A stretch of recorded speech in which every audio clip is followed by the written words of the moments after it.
বখিল কৃপণ কোনোদিন জান্নাতে যাবে না। যে আমার নাম শোনা পরে দুরূদ পড়লো না, নবীজি বলতে সে হচ্ছে সবচেয়ে বড় বখিল।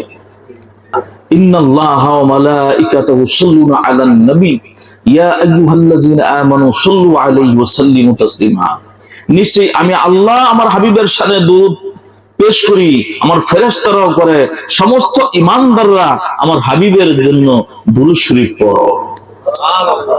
সবার পর ঈমানদারের হক কে বেশি? নবী রাসূলগণ না? উম্মতগণ এবং যারা ঈমান আনয়ন করে। সমস্ত নবীগণ আমার নবীর শানে দুরূদ পড়া তাদের জন্য ওয়াজিব। কখন ওয়াজিব? জীবনে যতক্ষণ হায়াত থাকে। আর জীবনে একবার পড়া তাদের জন্য ফরজ। জীবনে একবার পড়া ফরজ, পড়তেই হবে, পড়তেই হবে। সেটা নবী হোক আর রাসূল হোক, আমার হাবিবের দুরূদ তোমাদেরকে পড়তেই হবে, ফরজ।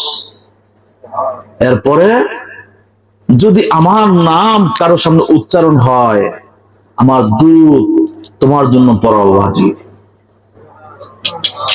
কারণ আমার নাম শোনার পরে যদি কেউ দুরূদ শরীফ না পড়ে, সে হলো গরীব, সে হলো মিসকিন, সে হলো বখিল। আল বখিলু লা ইয়াদখুলুল জান্নাহ।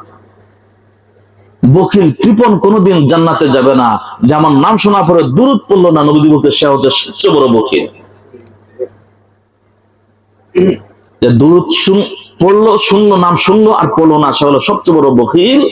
আর বখিল কোনোদিন জান্নাতে যাবে না। আদম সৈফুল্লাহর জন্য দুরূদ নাই, মুসা কালিমুল্লাহ, ঈসা রূহুল্লাহ, ইব্রাহিম খলিলুল্লাহ, কোন নবী আম্বিয়ার জন্য দুরূদ নাই। এবং সব নবী আম্বিয়াগণ, মুমিনগণ, ফেরেশতাগণ, আল্লাহ রাব্বুল আলামিন আমার দয়াল নবীর শানে দুরূদ শরীফ পড়ে।